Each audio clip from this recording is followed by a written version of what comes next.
ఇటు యాంకర్ రష్మికి ప్రస్తుతానికి వేధింపులు చేస్తున్నారు కొంతమంది. ఇటు ఇరాన్ సుప్రీం లీడర్ ఖమేనీ మృతి తర్వాత ఇటు రష్మి చేసిన ఒక ట్వీట్ పైన ఖమేనీ మద్దతుదారులు ప్రస్తుతానికి బెదిరింపులతో ఆయనను వేధిస్తున్నారు.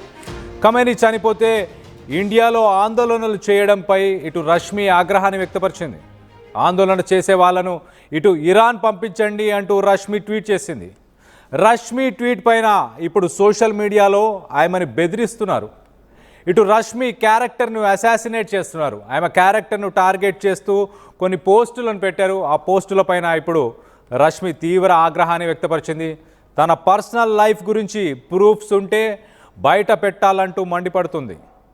తనకు రిలేషన్షిప్స్ ఉన్నా లేకపోయినా తనను వేధించే హక్కు ఎవరికీ లేదంటూ ఆమె కామెంట్ చేసింది.